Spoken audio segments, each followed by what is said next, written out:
He knows the issues cold from having been there. He's got tremendous analytic ability, as I can attest, having worked with him on some fairly complex matters. And as I was discussing with some of you earlier, he has a quality that's not universal among people seeking public office, and that there's not 1 ounce in that body of self-promotion or wanting to do this for himself. Like his family before him, he wants to do it to be a part and a thread of the community. He wants to do it for the district, and he wants to do it for the state. Dan has a tremendous sense of humor, and at the same time is a very serious person. And having been in under that Golden Dome for 7 years and worked with everybody in the legislature with great enjoyment, I might say. I very much got a great kick out of dealing with the legislature. My sense is not everybody's as serious as Dan, and not everybody's as able as Dan, and he's going to go far.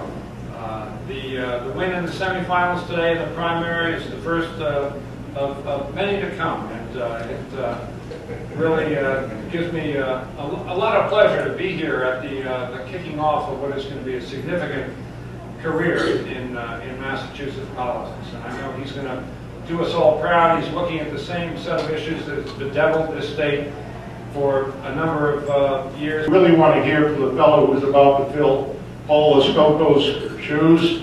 That's some big shoes to fill. The fellow who did an awfully good job. I'd like to introduce the next representative to the 8th Middlesex District, Mr. Dan Haley.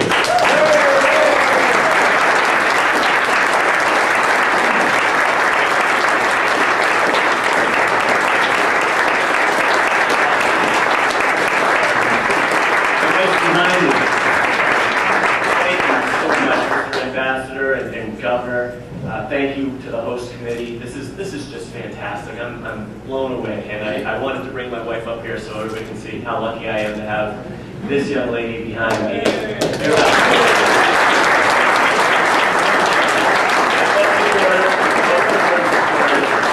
Thank you so much. This is the most nerve-wracking speech I've given so far, because I've got the ambassador here, I've got the governor here, and I've got my parents here who lived in Holliston. Well, my dad, his whole life, they retired to Naples a few years ago, Naples, Florida, and they flew up for this event. So just stand up, Mom and Dad, and just let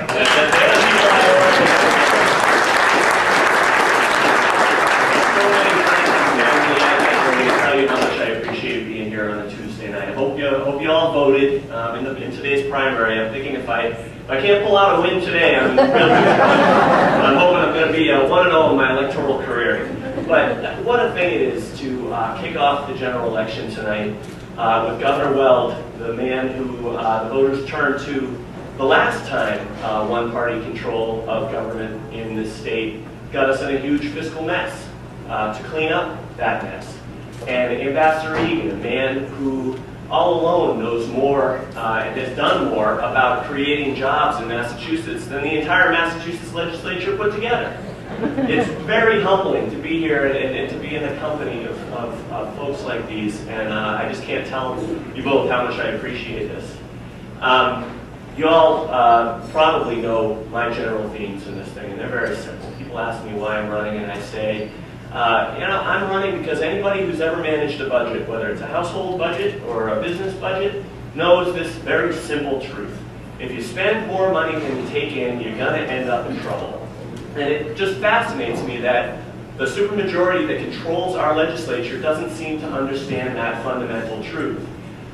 This legislative session, we started the budget process with the projection that we were in $1 billion deficit.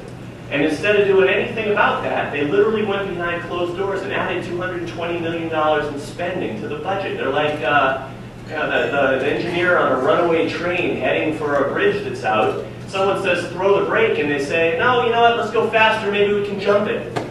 It's just, it astounds me that we're at the point in this state where, because there's no one there to stand up and say, we've lost the bully pulpit in the governor's office for the time being, and there's no one to stand up and say, stop.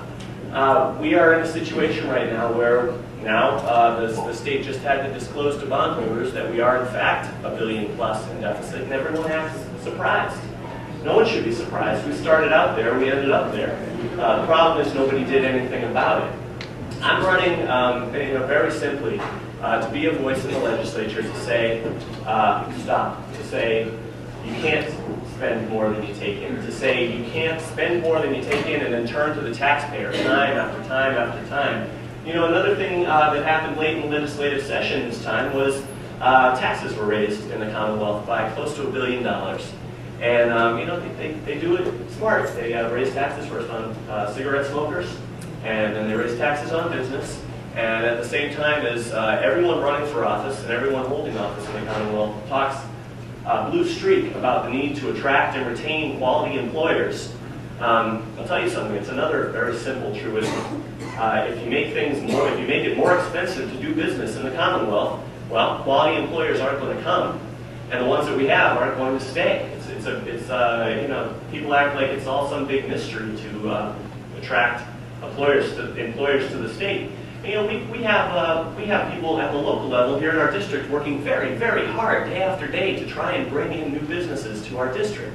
We can't bring businesses to our district if the state is saying, for every break that the town of Hopkinton or the town of Holliston or Medway or Southborough or Westborough gives you, we're going to take that right back out of your other pocket 2 times over. It just doesn't make sense, and that's not how the world works. So I'm, I feel like I have a common sense message. I feel like my message that I'm running on is the same one that I'll be, the same message that'll be coming out of my mouth when I get to the State House. And with all your help, I will get to the State House. I will try and fill the shoes of Paul Escoco, who has done such a fantastic job. When he called me up and said he wasn't running, I thought, that's a real loss. And then he said, I think you ought to think about running. And I thought, I need to talk to my wife. But he's done such a fantastic job, and I appreciate his support. He's been great. And Chairman Torkelson, I appreciate your support. Thank you for being here. I can't tell you how much I appreciate this. I'm rambling. I get to the point where I'm rambling. Bruce is supposed to be doing this. Who's not doing it? So I'll keep going. I'm kidding. Thank you very much for coming. Thank you for being here. Ambassador, Governor, thank you for putting this together. The host committee, I appreciate it very, very much. Enjoy yourselves. Let's stop talking.